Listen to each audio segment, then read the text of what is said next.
VII searching for Hoffman. The teeth were smooth and white, without a cavity. They could be Bobby's teeth, Elaine said. They're not. Jonathan tried to calm her. I'm scared of this place, Elaine said. There's nothing to be scared of, Jonathan said. You tell her, Dodie. Were you scared just now? Dodie shook his head. He hadn't been frightened at all. I was having a wonderful dream, he said. You should have been scared, Elaine said. If I didn't save you, you would have been dead like everyone on the first spaceship. Dodie knew that she was right. If she hadn't reached for him, he would have sunk into the mud and been replaced by something else. A copy. Only his teeth would have been left, like so many stones. He shuddered to think what might have happened. Elaine turned to Jonathan in a fury. You would have been afraid if someone had tried to do that to you. I'm not like you, Jonathan said. For the first time, he looked unhappy. I've never been afraid. It makes me very sad that I upset you. But it's great to be a copy. We don't get old, you know. We play all the time and never get tired. There are no grown-ups around to tell us what to do. Then none of the grown-ups were copied, Dodie said. Only the children were, said the boy. The grown-ups never came here. They looked, but they never found the budding grove. And we didn't want them here. Then Hoffman could still be alive, Dodie said. He'd know how to find Bobby, Elaine said. And help us get back to the Wanderer, said Dodie. He might even have a landing craft or rocket. I've never heard of Hoffman, Jonathan said. But if he's alive, I know where to find him. All of the old ones live together in a place far from here. Can you show us how to get there? Dodie asked. The smile returned to Jonathan's face. Sure, I can show you, he said. Better than that, I can take you there myself.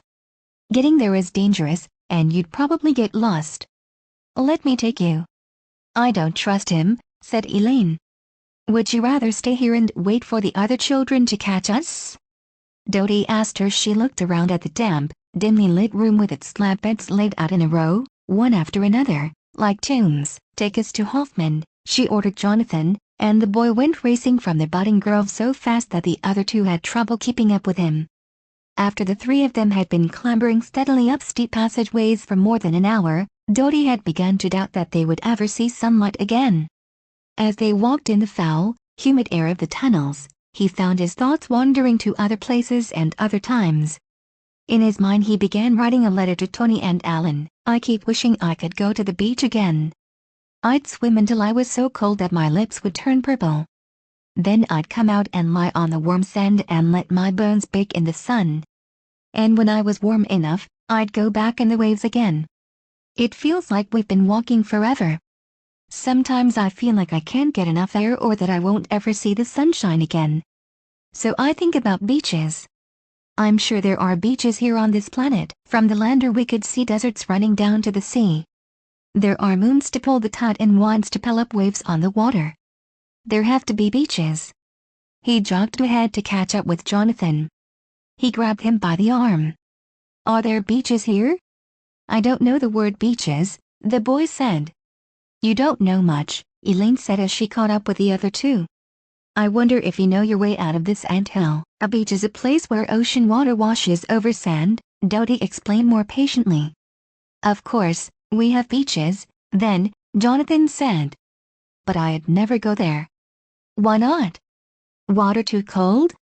Elaine asked. Yes, it's cold, but that's not why. The ocean is too salty. If I went in the water, I'd shrivel up like a raisin. Is that what made old Walter all shrunken and wrinkled? Elaine asked. No, that's not it.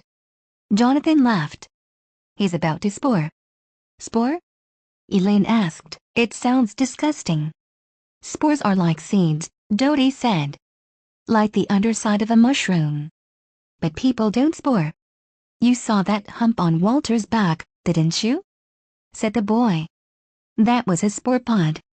After a while it'll break open and the spores will scatter everywhere.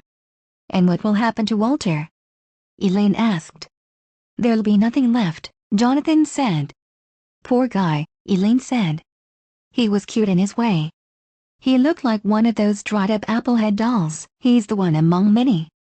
One of us is always getting ready to spore. It's supposed to be an honor to be the one who's sporing. Some honor, she said. To pop open like a puffball. Back home in the woods, she and Dodie liked to find the ball-shaped funguses and squeeze them until they burst in a puff of dust. What happens to the spores? Dodie asked. They'll grow, the boy said. They'll keep their rat alive forever. Dodie wanted to know more, but before he could ask another question, he felt a warm, dry breeze was down upon them, bringing with it a wonderful, flowered fragrance. He charged ahead of the other two, until he finally broke into the blinding sunshine. Puffing and gasping, he stopped to catch his breath, but it stayed just out of grasp. His lungs, his chest, his belly, his whole torso worked furiously to get enough air. When he was a boy, that little run would have been nothing. Now it left him wheezing and clutching at his throat with every breath. His eyes had adjusted enough to begin surveying the landscape when Elaine and Jonathan finally caught up with him. He hoped to spot another of the ship's landing craft or some other sign of his parents. But all around him was nothing but the faintly green landscape of the featureless plain. His parents should have been there by now, Dodie thought. They should have found a way to rescue their children by now. His parents had failed him. Now he would have to turn to someone else. How do we get to Hoffman? He asked. He's out there, said Jonathan, pointing across the plain. It will be a long way, over the sands. What are we waiting for? Said Dodie. I'm not going anywhere until I get something to eat and something to drink, Elaine stated emphatically. Dodie realized that he was hungry too. He searched the pockets of his coveralls, but there was no tube of food, no bottle of juice to be found. Oh, I can take care of that, Jonathan said. He pulled out his scissors, plucked up the skin of the planet and made an incision. He reached into the cut he had made and pulled out a handful of greenish pulp. Thanks to Erat, giver of life, he said, and then began to eat the jelly-like stuff. Try some. Ugh, said Elaine, as if he had offered her liver and onions. I'm not that hungry or thirsty. But Dodie was that hungry and thirsty. He reached into the cut with a large hand and brought out a pawful. It's really very good, he said after a few nibbles. Like a peach. The wound Jonathan had made now began filling with a greenish fluid. It's the nectar, Jonathan said, using his hand like a cup to bring some of the liquid to his mouth. It's the best part. Oh, gore, Elaine said. It's gross. Like drinking green blood. Again, Dodie was willing to try it. It's minty, he said. And carbonated. He tried some more. Elaine, too, was finally thirsty enough to give the drink a try. It's like soda pop, she said, and took handful after handful to her mouth. The liquid continued to spill from the cut in the planet's surface, much faster than they could drink it, so that it formed a rounded pool. Soon the edges of the spring were covered with a crust of a darker green that grew toward the center of the pool. Yuck, said Elaine, now that she had satisfied her thirst. It's clotting. Of course, said Jonathan. If the nectar kept running forever, Erat would wither and die. First, she satisfies our thirst and our hunger, then she heals up the wound we made.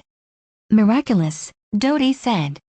He marveled up to Jonathan. The planet itself was a being, a giant goddess that nourished the lesser creatures that walked upon her. Gory? Elaine persisted. Now, can we get going? I want to find Bobby. Take us to Hoffman. To Hoffman, said Dodie. To Hoffman, said Jonathan, who led them over the spongy ground. We need to walk toward where the sun sets. Westward, ho. Dodie said. He walked with a bounce to a step only partly explained by the springiness of the earth. The heat did not bother him, nor did the monotony of the view, broken here and there by a dark green scar where he assumed that other travelers had partaken of Erat's nectar and flesh. The three travelers moved on steadily for hours until the ground, which had been so flat, began to fall away sharply, down to a land of red dunes and dusty swirls, the vast desert of Planet 5. Erat, said Jonathan. That's what we call it, the land that was, before Erat. It was a beautiful place once. Now it's dangerous. There's no food to eat and nothing to drink. It's dry and hot. A red desert, Dodie proclaimed. We saw it from the landing craft. But it seems so much larger here. I hope we don't have to cross over it, said Elaine. My feet are sore already. I must have a blister on every toe.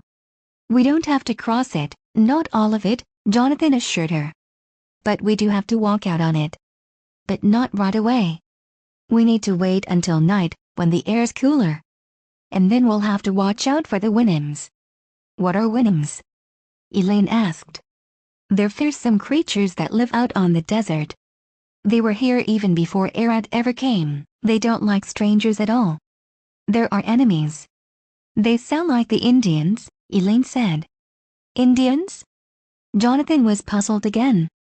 The native people back on Earth, in America, Dodie said. I'll bet the Winims didn't like having their lands taken from them any more than the Indians liked losing theirs back at home. We couldn't help that, Jonathan said. Arad needed room to grow. And anyway, they're nasty people. They can make the most terrifying sounds. Maybe we're better off waiting for Bobby underground, Elaine said. I'd rather take a chance on being eaten up on the desert than to go back in those tunnels again, said Dodie. And we have to find Hoffman. Even if he doesn't know where Bobby is, he's a genius. He'll know how to get us back to the Wanderer.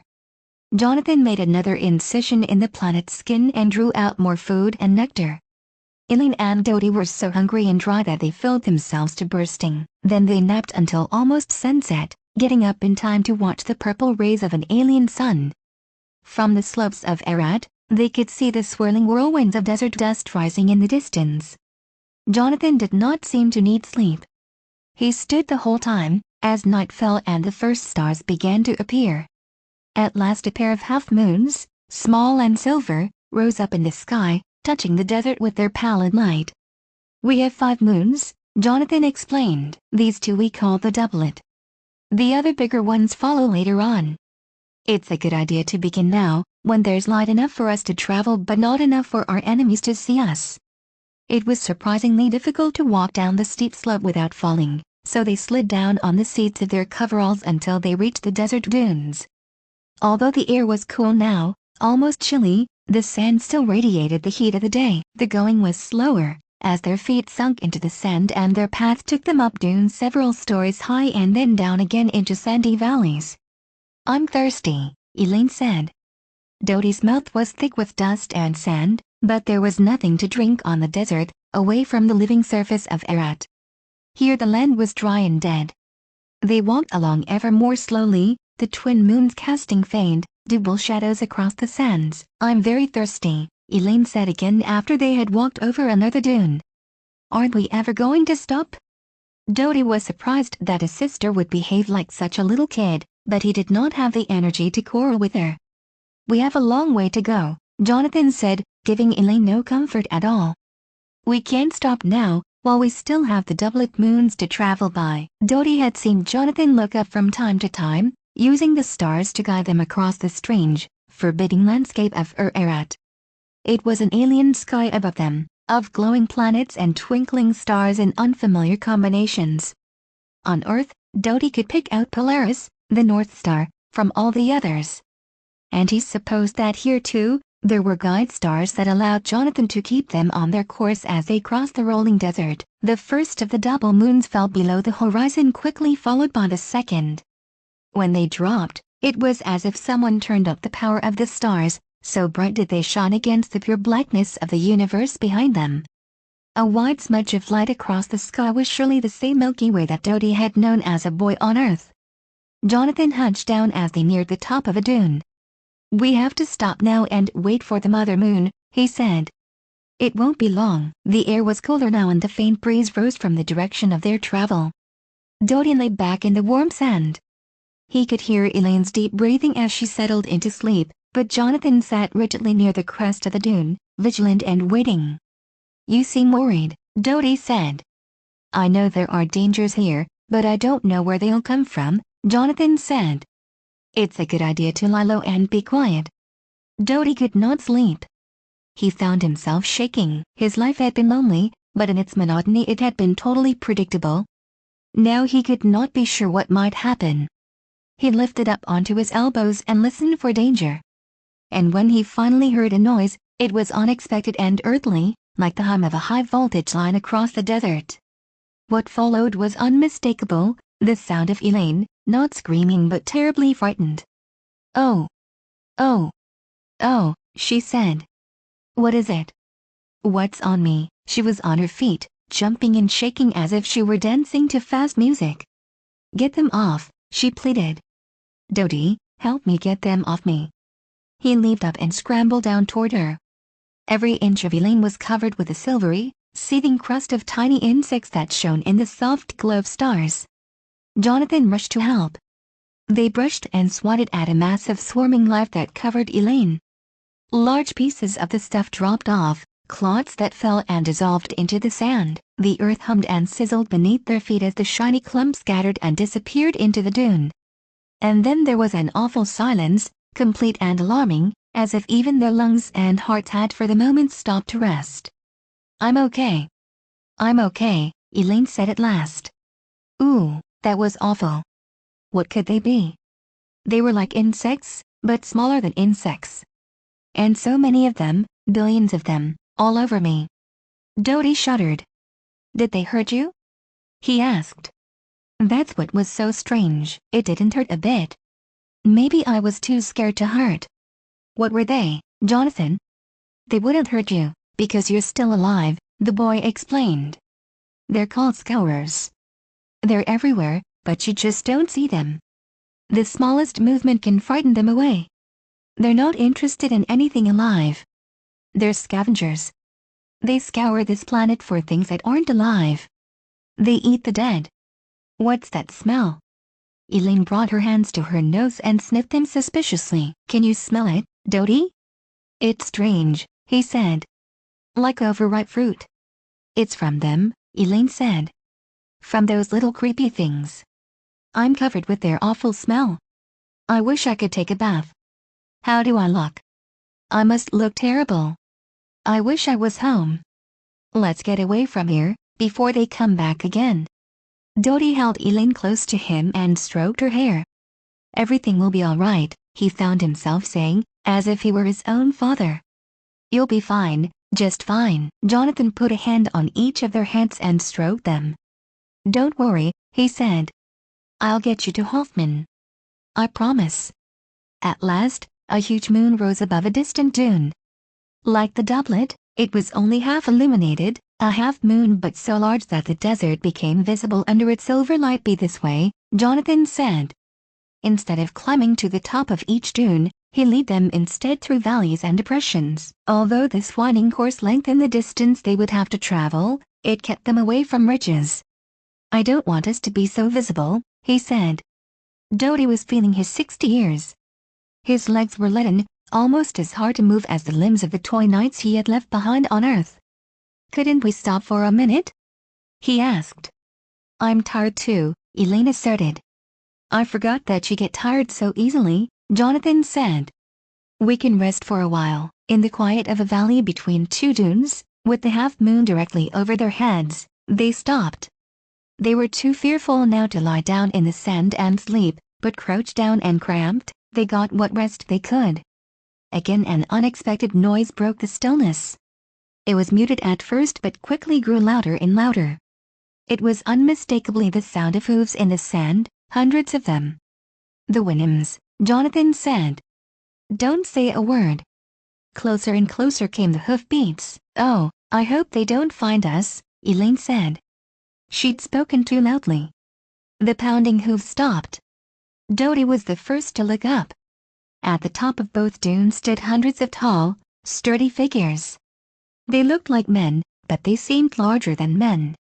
They were two-legged creatures covered with shaggy fur. As they ran down the dunes toward the valley where the three trespassers were crouched, their hooves pounded the desert ground and their long manes flew behind them. The ones in the lead whinnied to the rest, as if ordering them into formation. They swept down in two great verses over the hills of sand. As they neared, Dodie could see that their faces were bare, their mouths pulled back, their eyebrowless eyes wide open and wild. Perhaps by day they would have seemed less formidable, but in the moonlight and shadows of the desert valley, they were an invincible cavalry, relentlessly stampeding upon a helpless enemy. Dodie fully expected to be trampled to death. "We're finished," he said. He felt as if he had risen above the scene and could view it at a calm distance. He wasn't frightened at all. "Do something, Dodie," Elaine said. "You're the grown-up. Do something." Dodie wondered what his father would do with hundreds of Winhams racing toward them but could think of nothing. Sand was everywhere. Waves of it washed over their legs and clouds of it filled the air with a choking dust. The sound of hooves and the whinnying and snorting of all those equine creatures made a terrific din. Dodie could smell their pungent animal smell. He did not see the one who knocked him to the ground, because he was watching another of the beasts pick up Elaine and throw her with ease over a shoulder. She wriggled and kicked to no avail. "Help me, Dodie!" she shouted. Dodie wanted to curl up on the ground, to protect himself at all costs, but the cry of his sister in peril propelled him to his feet, and he charged at the Winham who held her. The animal man simply tossed Dodie to one side, as easily as a stevedore might toss a sack of grain into a ship's hold. Jonathan threw himself into the fight, clinging to the Winham with his arms and legs and teeth. The creature ignored him, galloping back up the dune at a furious pace with all the others following him. "Pick on someone your own size," Elaine yelled. Near the crest, Jonathan lost his grip and fell to the sand. As suddenly as they had appeared, the Winhams vanished, carrying Elaine with them. The sounds of hooves and whinnying quickly faded. Dodie picked himself up very gingerly, testing one limb at a time for damage. His ribs ached from their collision with the earth. He might have broken one or two. But he limped up to the crest where Jonathan still lay. The boy's body was a heap in the sand, limp as a scarecrow pulled down from its stakes. Dodie felt he was about to cry. "Jonathan, are you all right?" One of the boy's arms stirred, then another. His body uncurled, his limbs stiffened, he sat up, he stood. "Are you hurt?" Dodie asked. "I think I'm fine," Jonathan said. "Didn't hurt a bit." "You were amazing," Dodie said. "I didn't know you had it in you." "I surprised myself," the boy admitted. "I'm not sure what came over me." "You were angry, Jonathan," Dodie said. "It's not a way I've ever felt before." "Sometimes, it's fun to be angry," Dodie said. He was angry himself, but also more frightened than ever. From where they stood at the crest of the dune, they could see the tracks made by the herd of Winhams, who were already far away and out of view. Their path veered slightly to the north. "We need to follow them," Dodie said. "That would be stupid," Jonathan said. "What would we do if we caught them? They outnumber us. They're bigger and stronger. And cruel. We'd better find Hoffman. He'll be able to help us. He can't be very far away." Dodie felt a burden had been taken away from him. Of course, Hoffman would rescue them if anyone could. "Let's find Hoffman," Dodie agreed. "Hoffman can take care of everything." They walked around the base of a giant dune and saw a larger one looming above them, and another even larger one still beyond that. They traveled until the half-moon dropped below the largest of the dunes. The valley was dark and cool, the heat of the day gone from the sand. Crouching down, the two travelers huddled together to warm one another. "Do you think we'll ever get out of here?" Jonathan asked. "Sure," Dodie said, although he was not at all sure. "Tell me about Earth," the boy said. "Are there sand dunes like this on Earth?" "Lots of them," Dodie said. "My family would go camping on the desert in the spring sometimes. We'd go for walks on the dunes. You couldn't see many animals, but you'd see snake and lizard tracks across the sand where they'd been crawling. At night it would be cold just like this and we'd stay up playing games and telling stories in our tent. No one seems there to worry about. Nothing to worry about except a rattlesnake now and then. Nothing to worry about at all inside the tent." "I wish I had a family," Jonathan said. "Not just other kids, but a mother and a father like you have." "But you've got all those others," Dodie said. "It must be like having hundreds of brothers and sisters. A mob of friends." "It's not the same," the boy said. "Not at all." Dodie's teeth chattered in the cold. He felt under the pain of waking up on the giant ship before all the others. "I was alone for so very long," Dodie said. I waited so long for my family, and now I'm all alone again." "You're not all alone," Jonathan said. "No, you're right," Dodie said, looking at the boy's eyes gleaming in the starlight. "I've got one friend with me at least." All at once, the sand began hissing and crawling beneath them. They ran to escape being swept downward by a river of moving sand. It was as if they were charging up a down escalator. But the flow of sand soon overwhelmed them and carried them down so fast that they began tumbling and rolling. When the falling ended, Dodie was sitting upright on a flat bed of sand in total darkness. To his surprise, his landing had been soft and he was uninjured. "Jonathan?" he called. "Here," said the boy. When Dodie reached out, he found the boy's tousled hair. All but his head had been buried in sand. Bone-tired, Dodie moved as quickly as he could to clear the sand away and then lay panting on the ground. Then a voice beckoned them. "This way, this way." It was an old and tremulous voice, a grandfatherly voice that was friendly and reassuring.